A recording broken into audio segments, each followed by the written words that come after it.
It's great to see you and to see less of Anthony Torrens over there. He's lost how much weight now? Pretty close, like 40 or something. Very good. Yeah, I saw a picture just today, and it's a pleasant surprise to see you and Pat. Just love you all, and love you all. Thank you so much for being with us this evening, and a hearty shalom as we find ourselves amidst the Hanukkah season. My lovely wife Barry is going to speak in some detail about Hanukkah, which is a pretty significant to-do in the Jewish world these days, and even in Jesus' day, as I'm sure she will light upon. Barry is planning, what's that? That they bring their menorahs and things. Yeah, if you bring menorahs and what have you, then I'll let Barry give some announcements on that at the end. But it is something in the Jewish world. And not wanting to steal too much thunder from her, I wanted to pick up a theme that's related to the Hanukkah season. Basically, Hanukkah tells a time when the Jewish forces fortuitously and providentially threw off a Syrian yoke. The Syrians had overrun Judea and overrun the temple and turned the Beit HaMikdash, the holy house, the temple in Jerusalem, into a pagan shrine. And the Judeans happily were able to fight back, started off as guerrilla warfare actually, and to get the temple back, and then they rededicated it. And in thinking along the lines of having rededication motif and just a house of God that we can be proud of, I'd like you to open up your Bibles, please, to the Book of Proverbs. And what I want to do is look at a verse and use it as an opportunity to share some principles that I think are very important for individuals to have success in life, and for those of us that dedicate ourselves communally and spiritually to participating in this kind of ministry.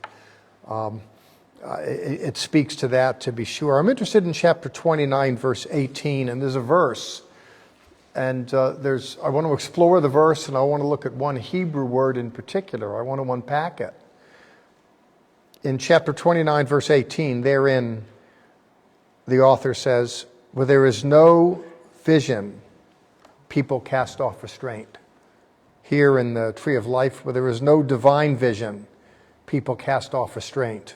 Or elsewhere it says, where there is no vision, a people perish. I'm interested in that. That's it. Let me hear you say the word chazon. Chazon is the Hebrew word for vision.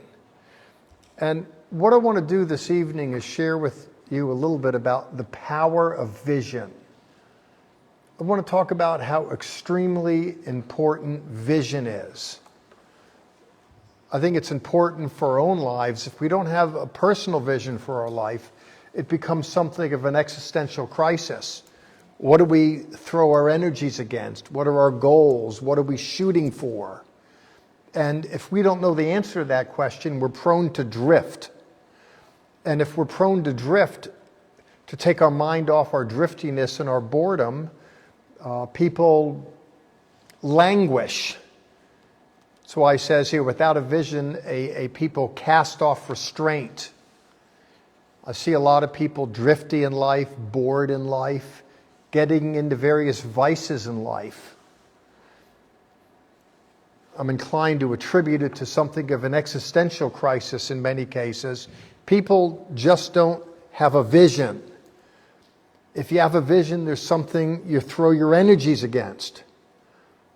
You might recall in the Newer Testament, the Apostle Paul warned, he said, "Take heed that your heart not be weighed down with dissipation."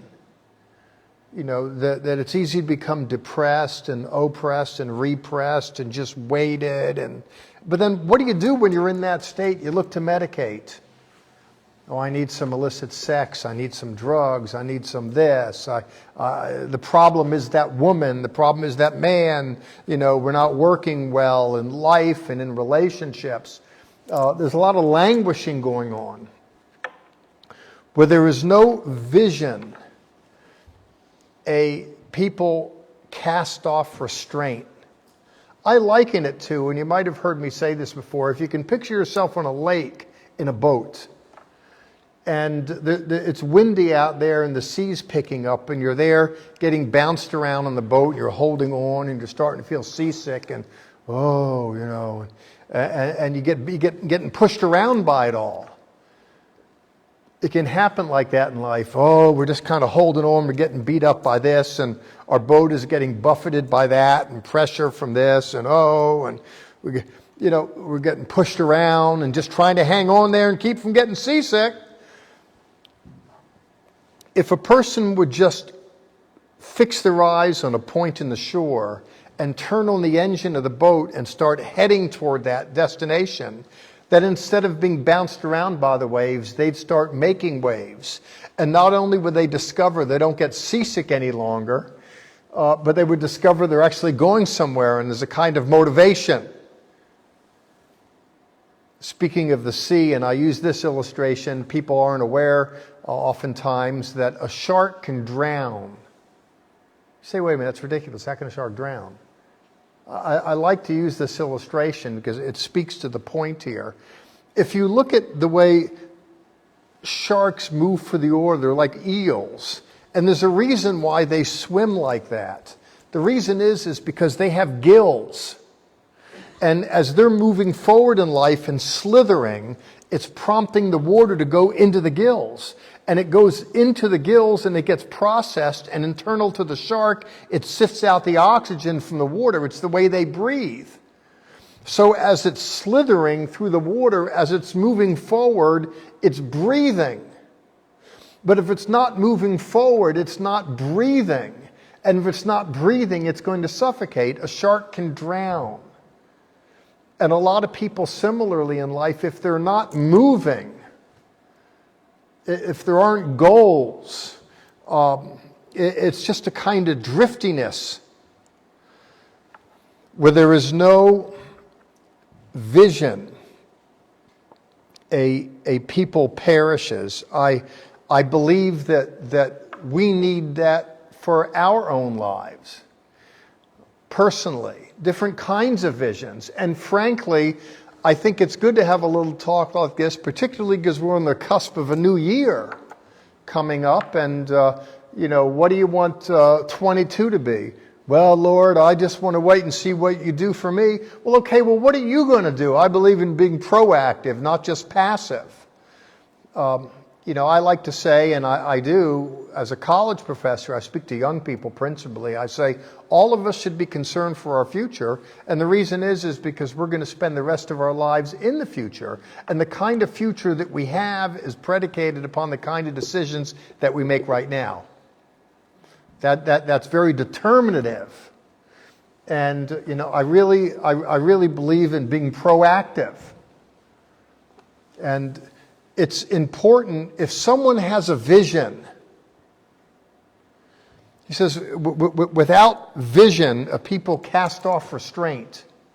If you have a vision, something internal to you that looks good to you, that you're going after in life, it's a way of focusing energies. It's a way of staving off depression. It's a little bit of work, to be sure.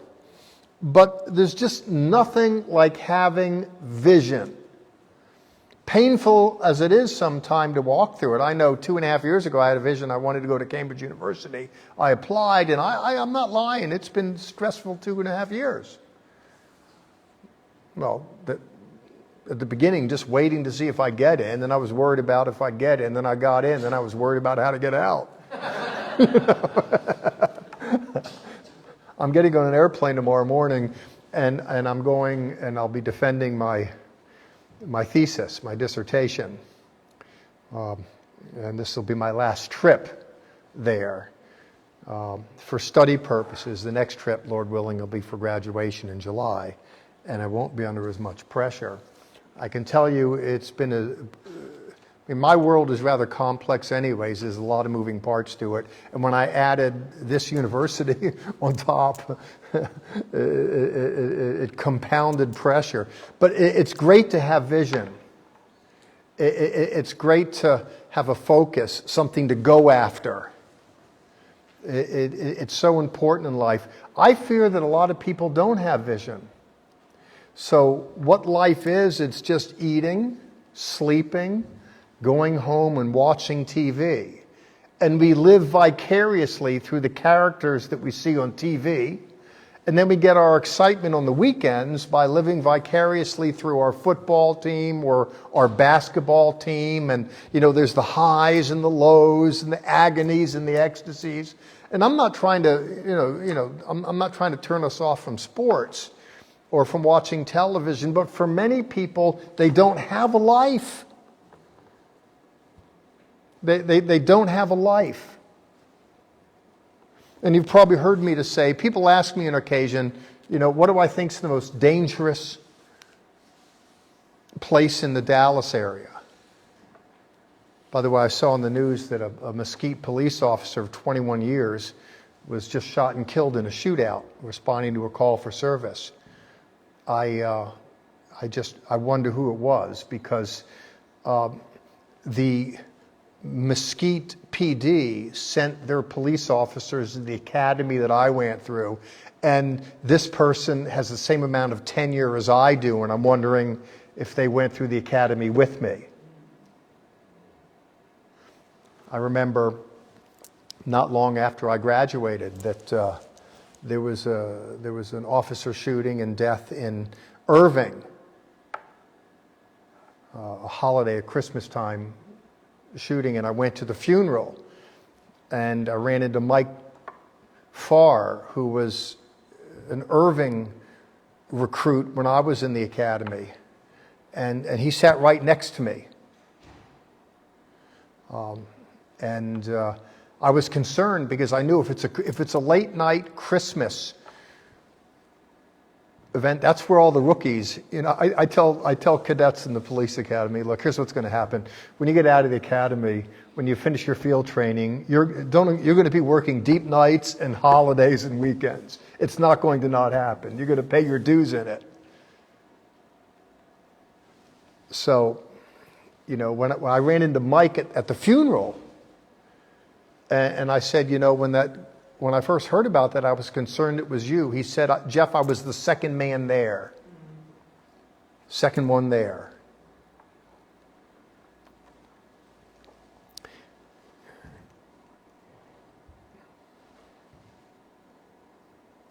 You're talking about the most dangerous place in America, and it's on It's not Arlington. It's not Irving. It's not Mesquite. The most dangerous place in Texas, when I was asked, Seif, what do you think the most dangerous place in Dallas is? And I said, your living room. You might have heard me to say that before. It's where people languish away second by minute by hour for lack of vision. If someone possesses vision, vision prompts people to get up and to go for something. While it's been a headache to be sure, to be taking on more education, not only does it deprive me of money to pay for it and deprive me of time, there's this burden with it, but what it does is it prompts me to focus my energies on something. And if I didn't have that, it helps me. I get up in the morning, run 5 or 6 miles normal. I ran 13 miles Thursday of Thanksgiving, so that way I could maybe enjoy my Thanksgiving meal. To have goals, what you want to do with your life physically, what you want to do with your life intellectually, a vision for what you want to do spiritually. It's important. Instead of, what do I feel like? Even for me, going to church, worshiping the Lord, it's never a question of, well, do I feel like doing it? I tell my feelings what to do. I don't wait for them to dictate to me. In life, if we let our feelings tell us, if we let our fears, our feelings, our appetites, if our inclinations, so many people absent a vision. If you have a vision, you're telling your interior what to do. Your interior isn't screaming at you, you're screaming at it. Vision, stands up as the dictator. And I don't mean that in a Mussolini sense, but in terms of dictating, in terms of mobilizing energies and prompting a certain direction. In Proverbs chapter 29, verse 18, where there is no vision, a people cast off restraint. In the absence of vision, what we can be left with is dissipation. And it leads to a kind of disorientation. I like the Tree of Life version where there is no divine vision. It's not good. It's not just good to have a vision, but it's good to have a divine vision. That is to say, for those of us that are open to the Lord, and for Him to paint in our mind's eye, a vision for what we ought to be in the world, for Him in this world, for us to know where we fit into the divine scheme of things. Without a divine vision, you and I have opportunity to have divine vision. I think vision is good anyways, just humanly speaking. I could give this talk at West Point or a secular college campus about the importance of having goals and vision, and it's true.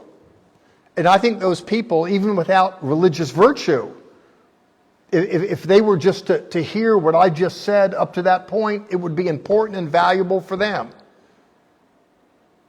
Because I think it's important for people to have vision for the reasons that I've already stated and more. But not just that, there's a thing, divine vision, because those of us that know the Lord, we have the Holy Spirit in us. And we're told in Scripture, we'll hear a word whispering, saying, this is the way, walk in it.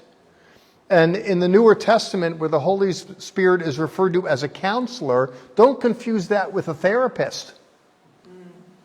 Though it's not to say that we don't get therapy and treatment, but counselor, the truth of the matter is sometimes we can be perplexed in life. 66 years ago,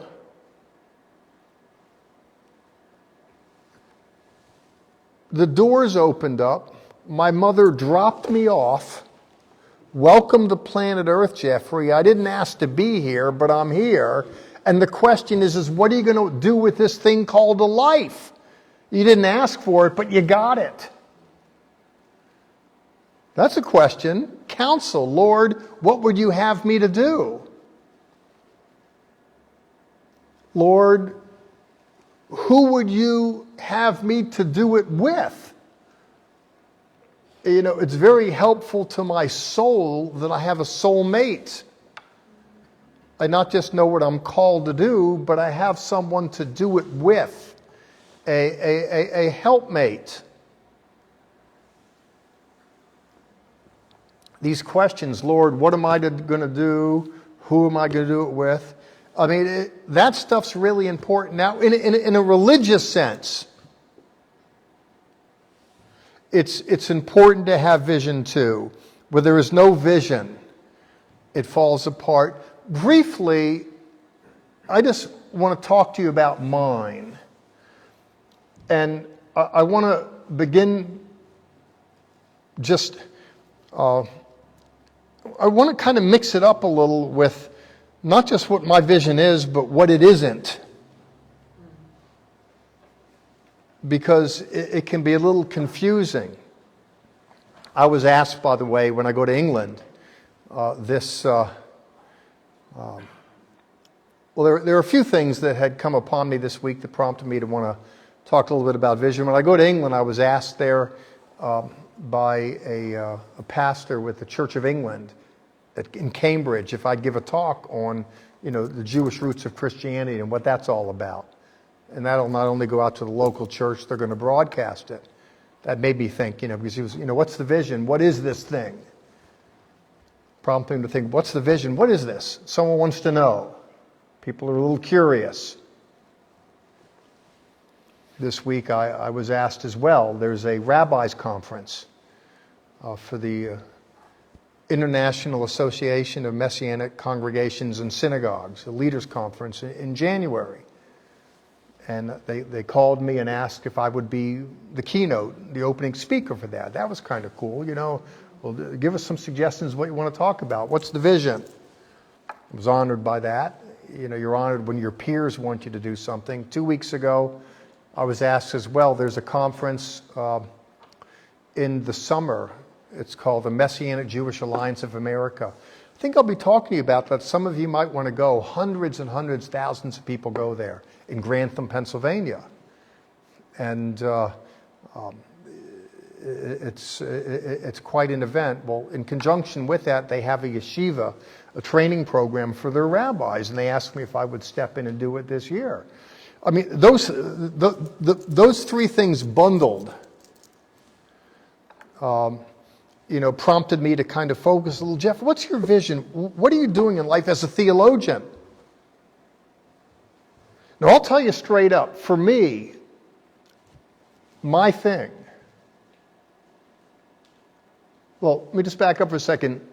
Yesterday, I got a phone call from Mike McMenemy, the HR guy at Christ for the Nations Institute. He says, Jeff, we're having a staff faculty get together on January the 4th. Saw you didn't register for it. Yeah, I'm sorry, I'm getting on an airplane and, I wouldn't be able to be there for that. Bummer in that. He says, Jeff, December, excuse me.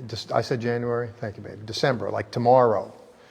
And he said, Jeff, you've been here over 30 years.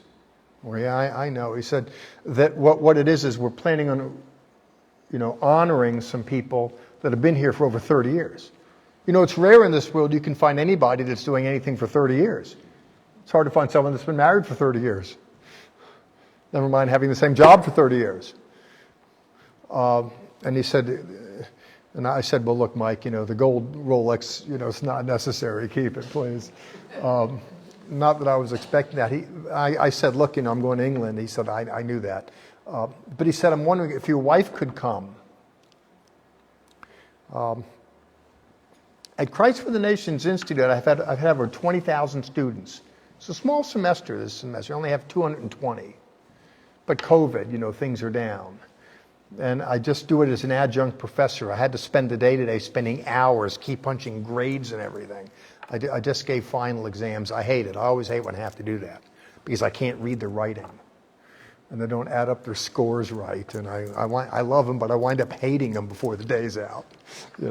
But 30 years. You have that too?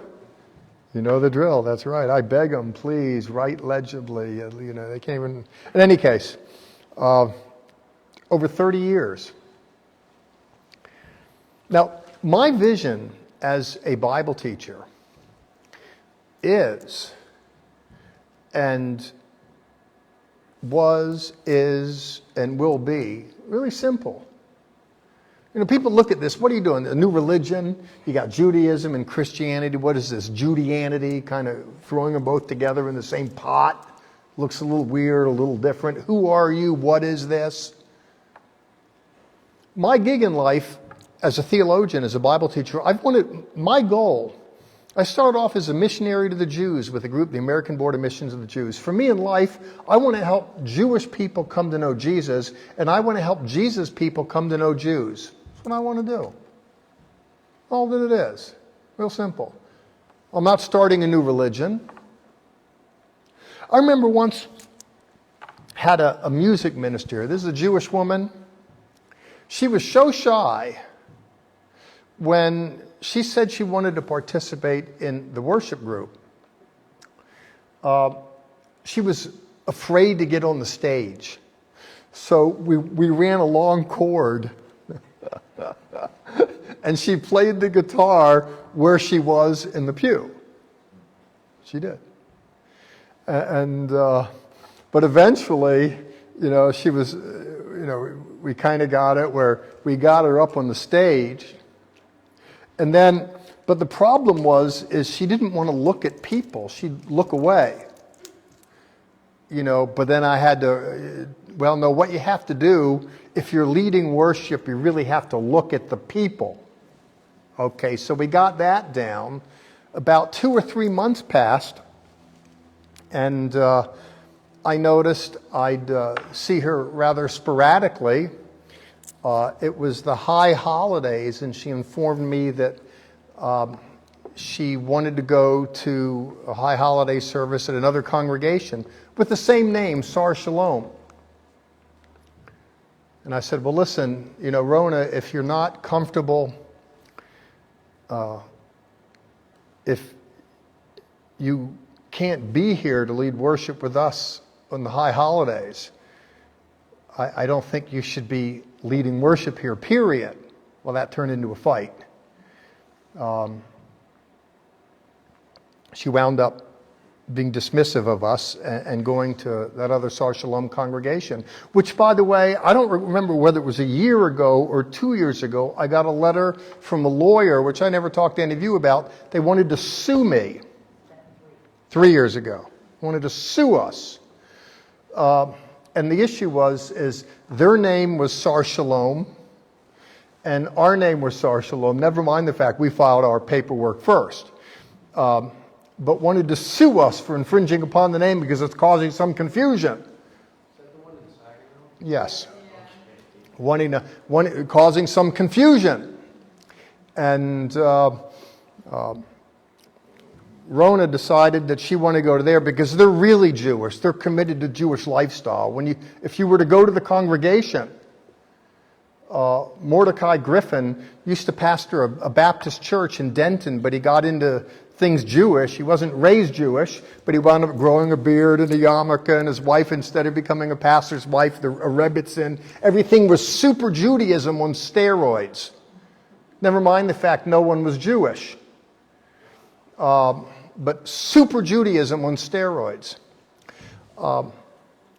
He was arrested earlier this year for non-consensual relations with women in his congregation. Very dominical, a domineering sort. And there's a kind of shame and disgrace. I mention that because there's an example of starting a new religion. Not part of anything. Self-trained. Self-taught. Just kind of on their own. I mean, if you look at the Messianic Jewish world, there's an association.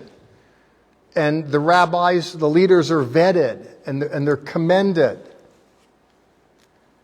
I'm pleased to have the opportunity to go speak at these conventions. Someone like him, well, he's in jail right now. He didn't have time to be part of anything like that. But just go out there and put on a yarmulke and say Yeshua instead of Jesus and start doing things super Jewish.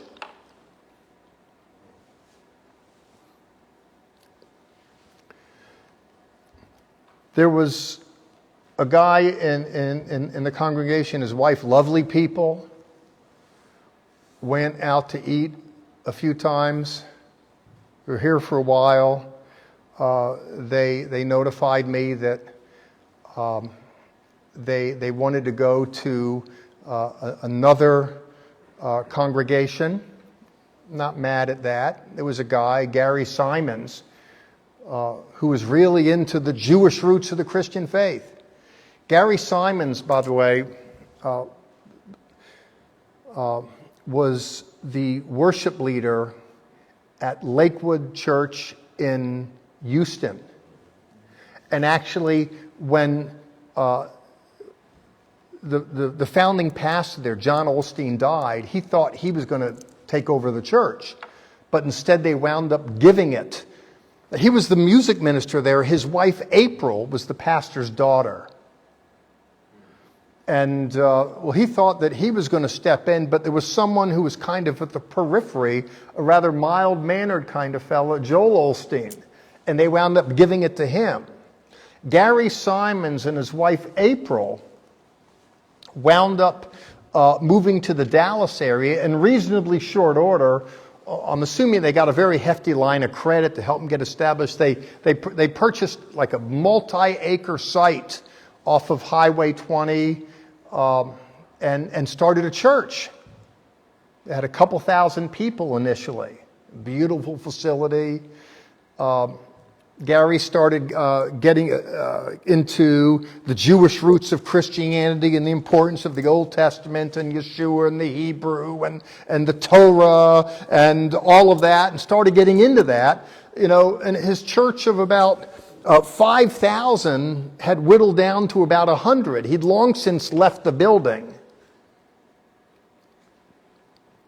Now, I knew his story a little because I spoke with April, his wife.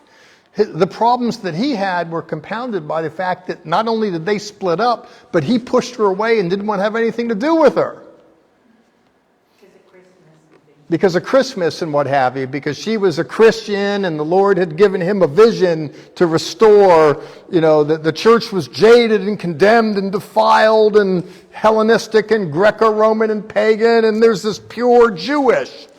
And it was incumbent upon, people that name the name of the Lord to embrace things Jewish, and everyone else is just, it's jaded, condemned, perverted.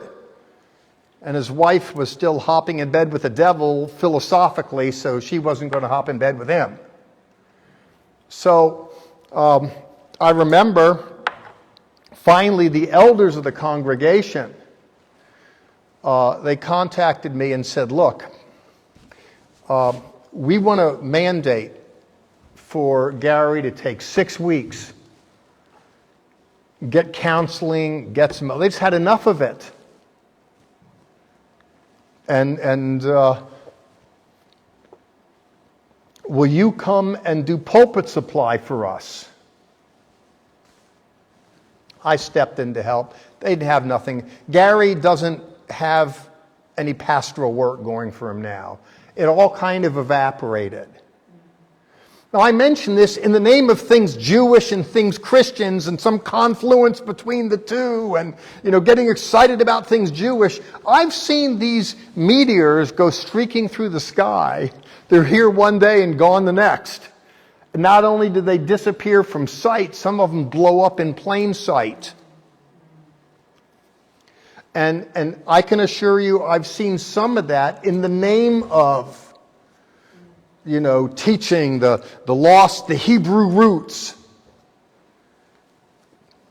the Jewish roots.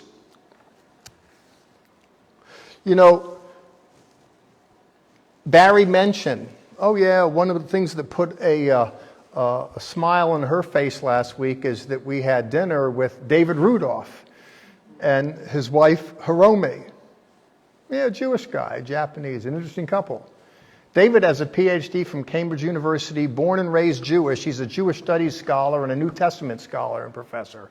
Took his PhD at Cambridge, and he spent 3 years looking at 5 verses. But before he ever got there, Hebrew, Aramaic, Greek, and the whole 9 yards,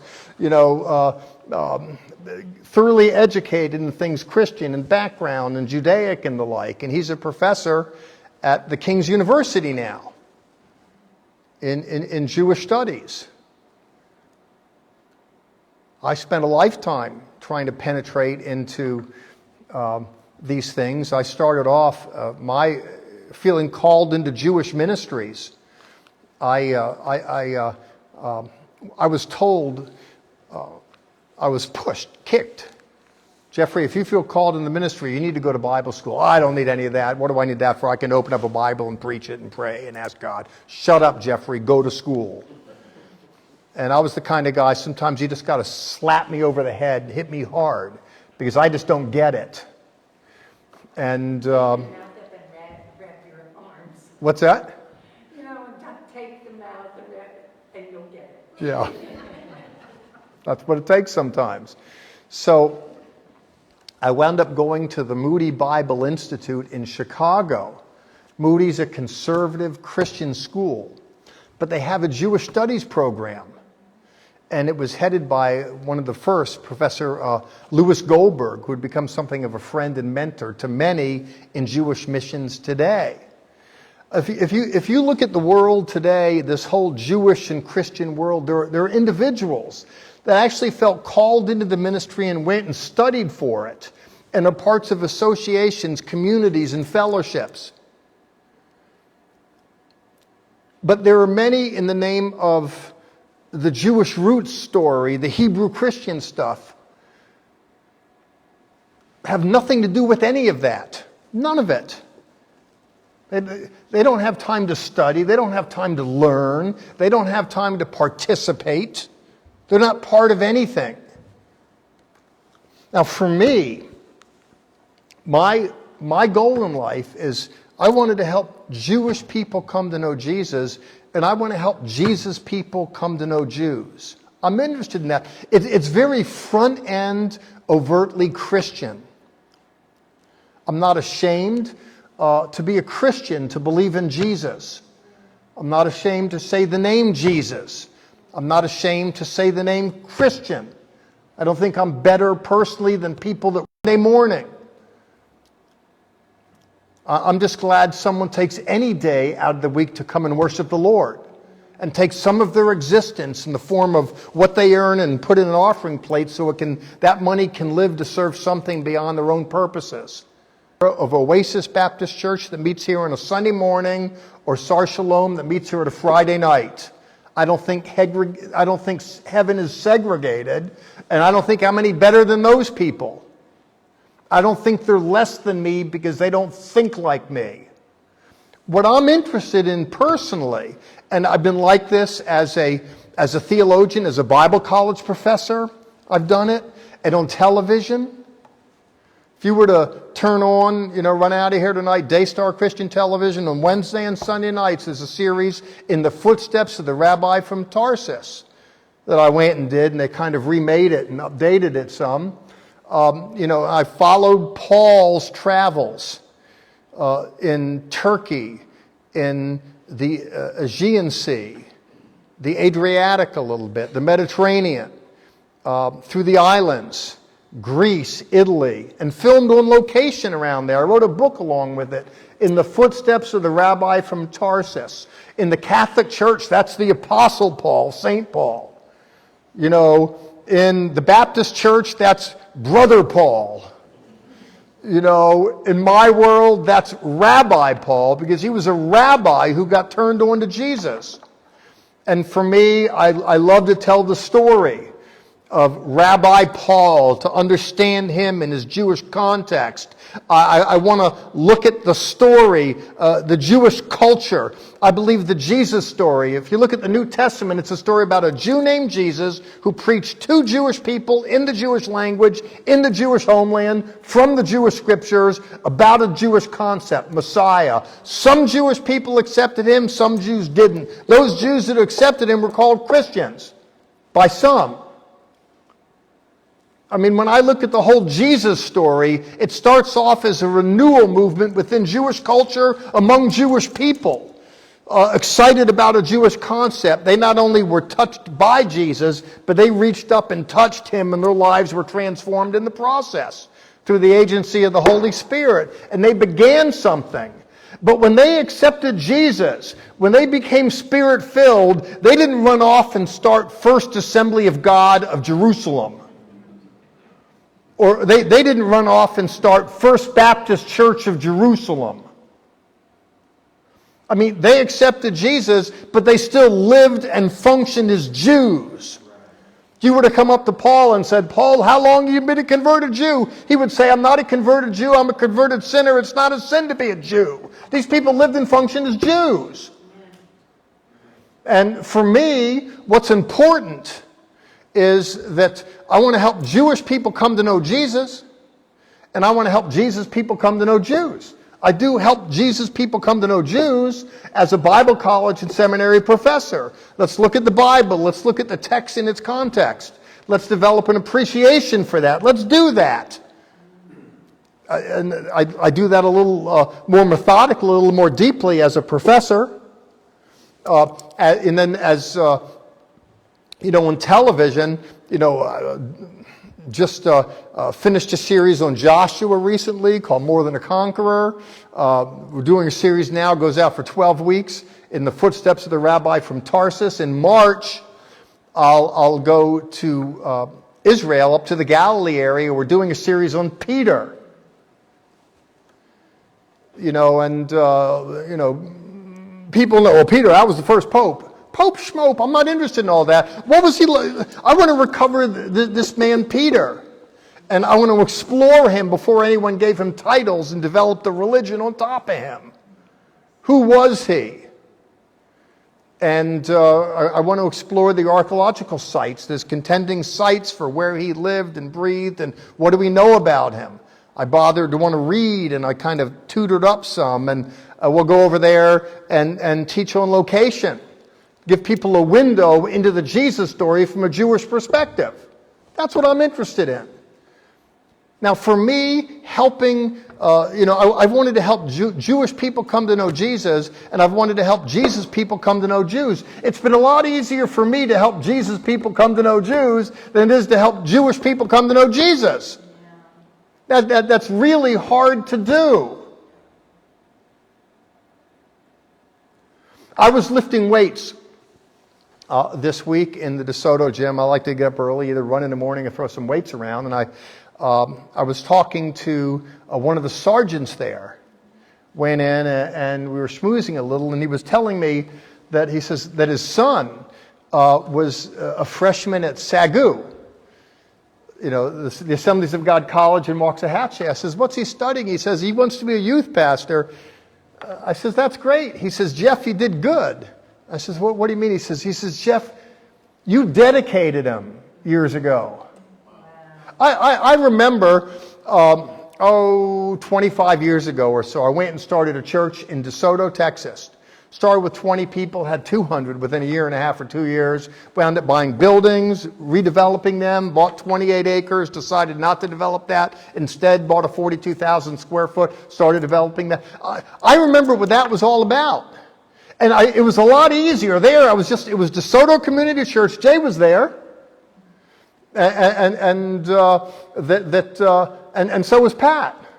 And I found it was really easy. Not easy. I mean, church work's challenging, but I just said, look, I'm going to start a Christian church with a Jewish heart. It was a Christian church, but it was a little tilted things Jewish. Did well. When I decided I wanted to start a Messianic synagogue, I found it's hard to find a friend, never mind a dollar. Because the culture doesn't get it. What is this thing? Wait, are you a Jew or are you a Christian?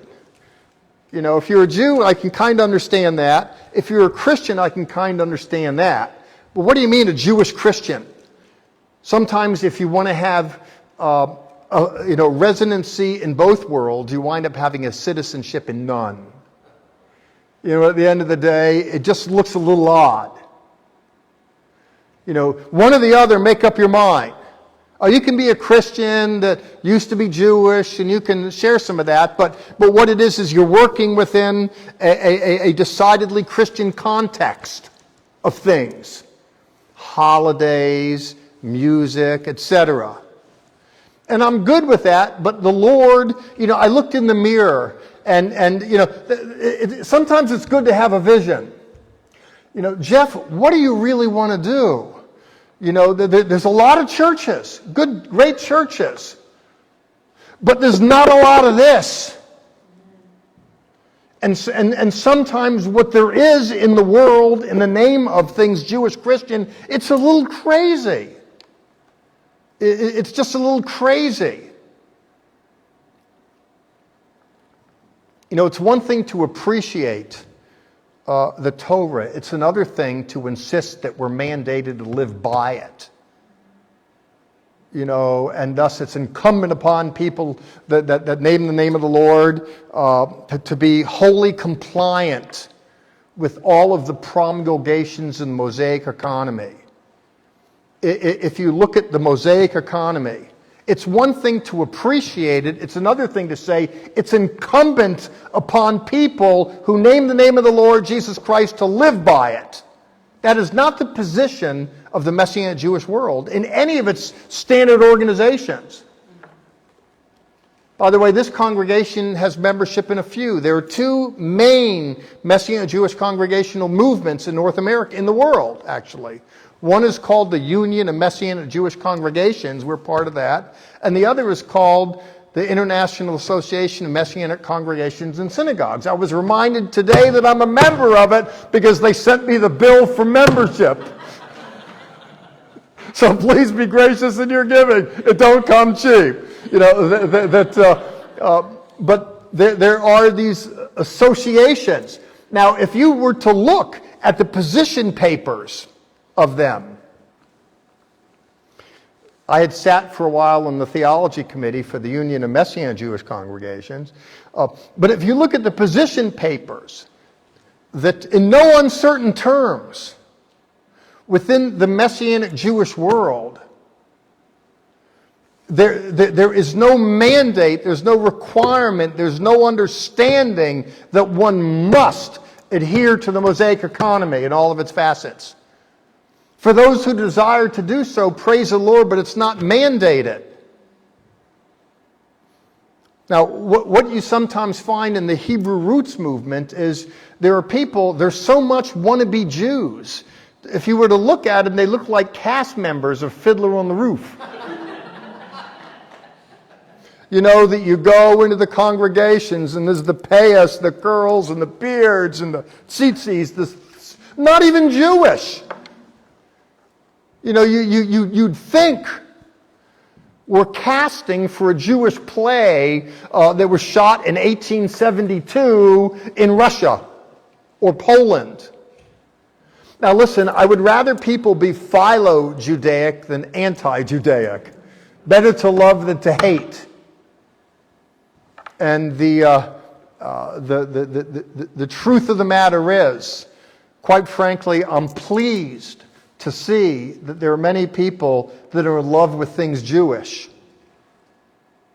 I mean, you wouldn't be here if that wasn't you. I wouldn't be able to be on television. You don't want to pay for the airtime for that. You don't want to look at what it costs, the rent. But it's all donor supported by people that appreciate that sort of thing. And so I'm glad that there's an interest and enthusiasm. But my vision, which is why people will leave me, people will find in me, I'm not as dogmatic and rigid as some are internally about these things, number one. Number two, people would be upset with me because I'm not as hardwired, I'm not as committed to eschatology and Bible prophecy. There's this plan and they connect the dots and look at what's happening here and here's the new things, the blood red moons, this moon, this is happening and that. And for me, I just plod along through all that and don't pay a lot of attention to it. So I'm not really up on what God is doing in the world. Well, speaking of the moon, speaking of the heavens, I've seen a lot of comets just streak across the sky, these wonderful books, fascinating prophetic insights, and just garnered all this attention. And then a few years later, the books aren't worth the paper they're written on. It's a fad. Fad stands for FAD, for a day, here 1 minute and gone the next. I've got decades in the industry. I don't want to sell my credibility for a scrap of sensationalism. I'd rather have a small group then go strong in the culture. Here's the message what God is doing in the world. You need to come and the Sabbath keepers and this and that. And I know how to ramp up the volume and do it and to promote and then get some kind of crowd. I'd rather have a small group. I'd rather have a small offering. At least I know that every dollar that goes into it comes into it honestly. Didn't hustle a person for it. And it's not born out of some kind of fad. I'm not pushing a moment. For me, without a vision, a people perishes.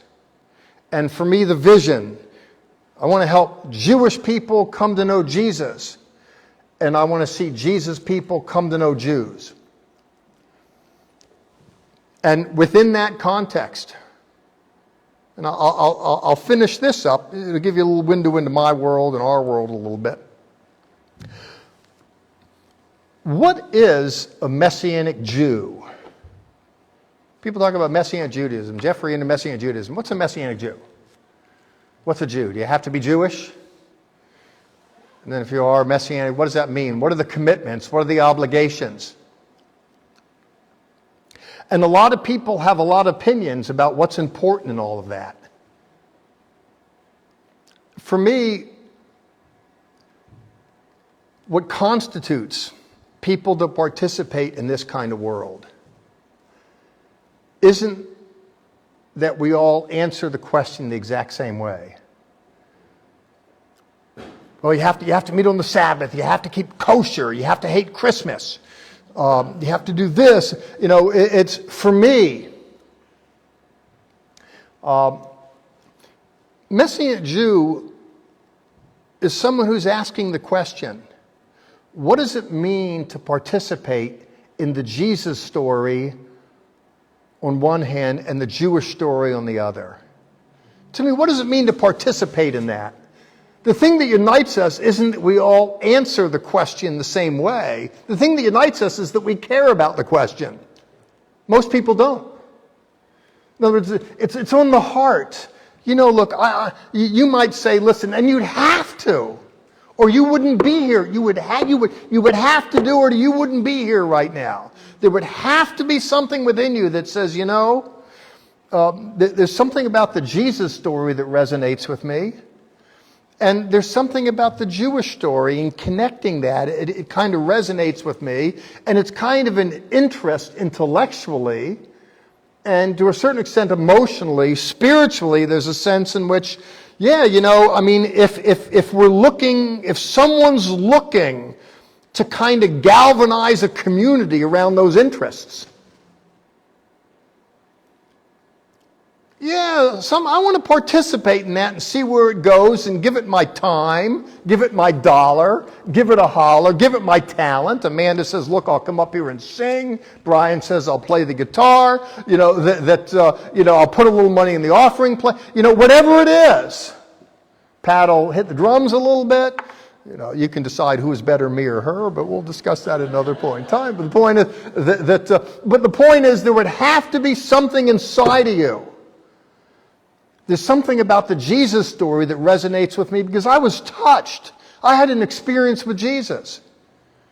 Something about the Jesus story that would resonate with you, and something about the Jewish story that resonates with you, either because you're Jewish, you have Jewish roots, you want to explore that, or because you have Jewish roots, or maybe you didn't know, but you discovered through DNA testing you have Jewish roots, or maybe it's not that you have Jewish roots, but it's just as a Christian you think, wow, this is something new. No one explained this before, and there's something about it. For some reason it interests you.